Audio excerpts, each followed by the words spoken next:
पापा, ये क्या किया आपने? इतना बड़ा धोखा, वो भी अपने ही बच्चों के साथ। क्यों किया आपने ऐसा?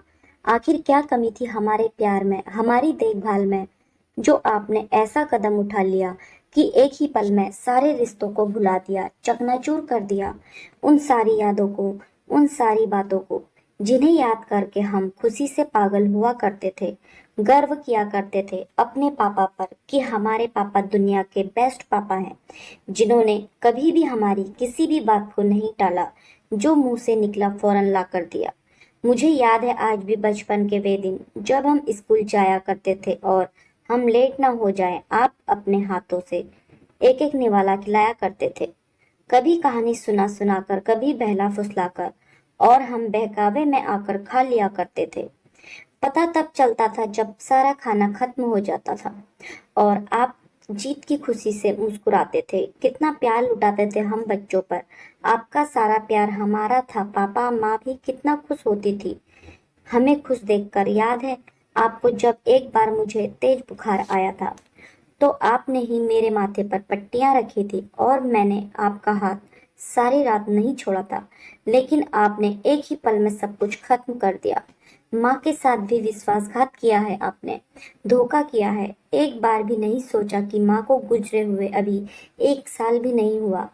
जब तक उनकी यादें आंखों के सामने उभरती रहती है, उनकी खुशबू, उनकी चूड़ी की खनक आज भी कमरे से आती होगी, उनके हाथों का स्पर्श आज भी का आपके कपड़ों पर होगा, घर के हर सामान में होगा। कितना प्यार करती थी वह हम सबको, जिनको उन्होंने संभाल कर रखा था। उस समय के लिए जब आपका जन्मदिन हो या कोई जरूरत पड़े, तो वे चुपके से आपकी जरूरत का सामान ला सके और उपहार पाने के बाद आपके चेहरे की खुशी को महसूस कर सके। वे हमेशा आपके साथ खड़ी रही और हर सुख दुख में। याद कीजिए उस भयानक हादसे को, जब आप कार एक्सीडेंट में बुरी तरह जख्मी हो गए थे और डॉक्टर ने जवाब दे दिया था। तब माँ का अटूट विश्वास था कि वे आपको बचा लेंगी, और उनकी सेवा ने आपको बचा भी लिया था। एक बोतल खून मामा जी ने और एक माँ ने दिया था। इसके बावजूद भी आपने वे आपकी सेवा में ने दिन रात लगी रही, बिना थके, बिना किसी शिकायत के। देखा जाए तो दूसरा जीवन आपको माँ ने ही दिया था। आप उनके कर्जदार हैं पापा। फिर आप उनको धोखा कैसे दे सकते हैं? उनके प्यार को कैसे भुला सकते हैं? जब वे दुनिया से विदा ले रही थी, तो भी उनकी आंखें आप ही को तलाश कर रही थी, और उनके आखिरी शब्द आज भी मेरे कानों में गूंज रहे हैं। उन्होंने टूटी फूटी आवाज में कहा था, दीप्ति, अपने पापा का ध्यान रखना, वे मेरे बगैर नहीं रह पाएंगे। यह कहते हुए उन्होंने आखिरी सांस ली और हम सबको रोता बिखरता छोड़ गई थी। आप तो कठोर होने का बस नाटक ही कर रहे थे। कैसे बच्चों की तरह मुझसे भी ज्यादा फुट फुट कर रोए थे आप। अब क्या हो गया पापा? क्या वह रोना महज एक दिखावा था? माँ के साथ बिताए हुए 26 साल एक धोखा था जो आप माँ को देते आ रहे थे। आप इतने खुदगर्ज कैसे हो सकते हैं? माँ की यादों को कैसे भुला सकते हैं? अब मेरी माँ की साड़ियाँ वह पहनती होगी जिनसे मेरी माँ की खुशबू अभी तक नहीं गई होगी। माँ के करीने से सजाए किचन में वह चाय बनाती होगी और चाय के पतीले को यूं ही छोड़ देती होगी। माँ को कितनी चिढ़ थी कि चाय का पतीला गंदा पड़ा हो। हमेशा वे हाथ साफ करके रखती थी। पूरा का पूरा घर माँ की यादों से भरा है। कहाँ वह अपना घर बसाएगी? कैसे वह किसी और के पति और पिता को अपना कह सकेगी? पापा, रात को आसमान में देखना, एक छोटा सा टिमटिमाता हुआ तारा नजर आएगा, जो ठीक अपनी छत के ऊपर ही होगा और हमेशा छत के ऊपर ही रहेगा। वो तारा नहीं है पापा, वो हमारी माँ है, जो वहां से आपको देख रही है। आंगन में रखे हुए तुलसी के पौधे पर कुछ ओस की बूंदें दिखाई देंगी। वे सिर पे बूंदें नहीं, शायद माँ के आंसू हैं। वे जरूर रोती होगी, क्योंकि रिश्तों के विश्वास की नींव अब दरक चुकी है। पापा, अब आप हमारे पापा नहीं हैं, मेरे माँ के पति भी नहीं। अब आप बस उस औरत के पति हैं, सिर्फ उस औरत के पति। अपने पापा को ईमेल कर दीप्ति फपक रोक पड़ी। आज उसे अपनी माँ की बहुत याद आ रही थी। अपना ही घर पराया सा लगने लगा। पैर कैसे पैर रख पाऊंगी उस घर में, क्या बताऊंगी अपने दोस्तों को, कैसे सामना करूंगी आपका, अब कहाँ जाऊंगी मैं। उसे लग रहा था उस जैसे उसके पापा ने नहीं, उसने ही कोई गुनाह किया हो। तमाम सवालों में उलझी हुआ अंदर ही अंदर टूट रही थी। शाम को कॉलेज से निकल लौटते ही उसने लैपटॉप खोला। पापा का जवाबी मेल आ चुका था, उस जिसे वह एक सांस में पढ़ती चली गई। मेरी बच्ची, जैसा तू सोच रही है वैसा कुछ भी नहीं। मैं तेरा स्वार्थी पापा नहीं हूँ। मैं आज भी तुम लोगों को बहुत प्यार करता हूँ, बल्कि पहले से भी कहीं ज्यादा, और हमेशा की तरह करता रहूंगा। तेरी माँ यह जिम्मेदारी मुझे सौंप कर गई है कि मैं उसके हिस्से का प्यार भी तुम दोनों को करूं। तेरी माँ की कमी को कभी भी कोई भी पूरा नहीं कर सकता। उसके प्रति जो प्रेम था मेरा, वह आज भी वैसा ही है, बस दिल के किसी कोने में कैद हो गया है। मैं उसे बाहर ला नहीं सकता और न ही दिखा सकता हूँ। मैं पुराने और जर्जर पेड़ की तरह अकेला खड़ा हूँ। एक ऐसा पेड़ जो फल तो देता है मगर उसके आसपास कोई भी पौधा नहीं पनपता। तुझे तुझे याद है 6 महीने पहले जब मुझे हार्ट अटैक आया था, तो तूने ही यहाँ आकर कितनी सेवा की थी और आनंद फानंद संजू की शादी भी करवा दी थी। यही सोचकर कि घर फिर से बस जाएगा, घर में बहू आएगी, बच्चे होंगे तो मेरा भी मन लगा रहेगा। पर तुझे याद है मैंने कितना मना किया था कि संजू की शादी मत कर। संजू बिगड़ गया है, बुरी आदतों का शिकार हो गया है, पर तू नहीं मानी। तूने सोचा परिवार की जिम्मेदारी पड़ेगी, पत्नी आएगी तो वह सुधर जाएगा। पर वह तेरी भूल थी बेटा, बहुत बड़ी भूल। वह पत्नी के आते ही सवासेर हो गए।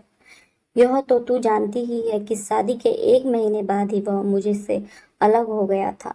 घर का सारा कीमती सामान लेकर वह दरियागंज वाले मकान में शिफ्ट हो गया। अपनी पारिवारिक जिम्मेदारियों को इतना व्यस्त हो गया कि उसके बाद उसने कभी आकर भी नहीं झांका कि मैं मरा हूं या जिंदा हूं।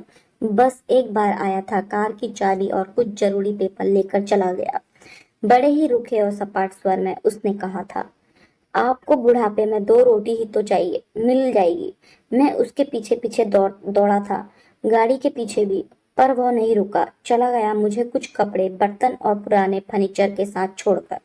जिंदा रहने के लिए 2 रोटी ही काफी नहीं होती बेटा। मुझे खाने और पैसे की कोई कमी नहीं थी, पर कोई अपना नहीं था, कोई पास नहीं था, कोई बोलने वाला नहीं था। यहाँ तक कि कमलाबाई जो बरसों से खाना बना रही थी, आज भी बनाती है, वे से अब मैं बात करते हुए डरता हूँ। न जाने कब वह मुझे गलत समझ बैठे। वैसे भी कई बार वह कह चुकी है, बाबूजी कोई दूसरी काम वाली देख लो। अब मुझे आना अच्छा नहीं लगता। मेरा मर्द कहता है कि जहाँ औरत नहीं वहां तू काम नहीं करेगी। पूरी दुनिया ही जैसे बदल गई थी। घर की दीवारें भी मुंह चिढ़ाने लगी थी।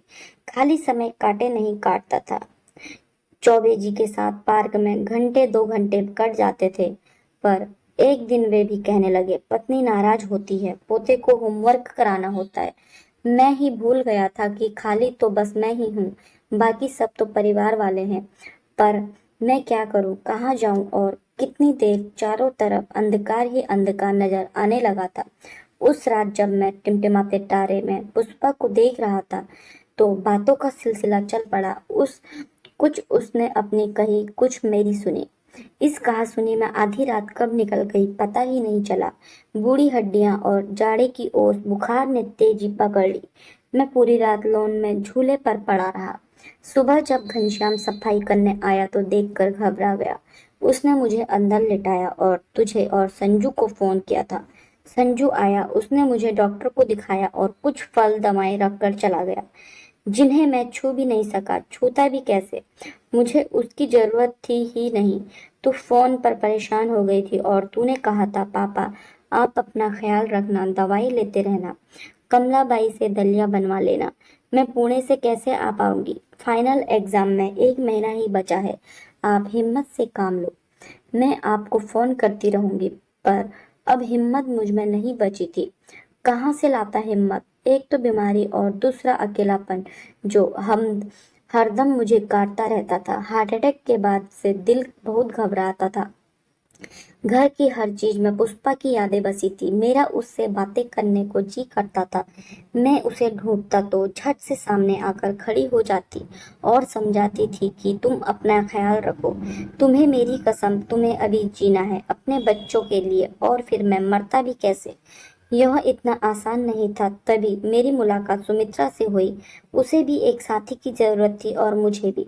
वह भी बरसों से अकेली रह रही थी, इसलिए हमने साथ रहने का फैसला किया। 7 फेरे समाज के लिए जरूरी थे, वे भी हमने ले लिए। वह तेरी माँ की जगह कभी नहीं ले सकती और न ही मेरी पत्नी बन सकती है। बस अब मैं खाली दीवारों से बातें नहीं करता। अब घर में एक और इंसान है जो सांस लेता है, जिसके चलने की आवाज सन्नाटे के एहसास को खत्म कर देती है। दोपहर को हम दोनों लूडो खेलते हैं और शाम को काफी देर पार्क में बैठते हैं। जब चौबे जी चले जाते हैं उसके बाद भी वह मेरा ख्याल रखती है। दोनों टाइम दवा अपने हाथ से देती है। मैं उसे रात में गुनगुने पानी में नमक डाल देता हूँ ताकि वह पैरों की सिकाई कर सके। काफी समय से उसके पैरों में सूजन है तो जाती ही नहीं। जब मैं पुष्पा को याद करके रोता हूँ तो वह आंसू पोंछकर चुप कराती है। अब उसे भी अकेलेपन से डर नहीं लगता। मेरी तरह वह भी खुद को सुरक्षित महसूस करती है। कहती है जब मरूंगी तो लावारिस की तरह नहीं मरूंगी। वो चाय का पतीला धोकर रखती है। कमलाबाई भी अब काम छोड़ने को नहीं कहती। सुमित्रा खाली समय में स्वेटर बुनती रहती है। जब मैंने पूछा कि यह किसका स्वेटर है तो हंसकर कहने लगी, दीप्ति के लिए पोंचू बना रही हूँ। उसके इस जवाब ने मुझे आत्मसंतुष्टि सी मिली। फिर भी वह तेरी माँ नहीं है, मेरी पत्नी भी नहीं है। उसके साथ मेरा अलग सा रिश्ता बन चुका था। वह है बस मेरी सांझ का साथी और मैं उसका। तेरा पापा। पापा मुझे माफ कर दीजिए, मैं आपकी अच्छी बेटी नहीं बन पाई। जब से आपका मेल मिला है मैं बहुत शर्मिंदा हूँ। रात को सो नहीं पाई हूँ। मैंने कभी भी अपनी खुशहाल जिंदगी में रहते हुए कल्पना भी नहीं की थी कि आप उस अकेलेपन में कैसे जीते होंगे। पहाड़ सा दिन और सुनसान घर की रातें कैसे काटते होंगे। हमने चिंता की तो बस आपके खाने की और आपकी बीमारी की। इससे हमारे ऊपर हमारी सोच कभी गई गई ही नहीं थी। धिक्कार है मुझे अपनेपन पर और अपने आप पर। और पर अब मैंने कुछ सोचा है। कल मैं पहली फ्लाइट से दिल्ली आ रही हूँ अपनी माँ से मिलने और आपकी रजिस्टर्ड मैरिज करवाने, आपको आपकी पत्नी और खुद को अपनी माँ देने के लिए। आपकी बेटी दीप्ति। धन्यवाद।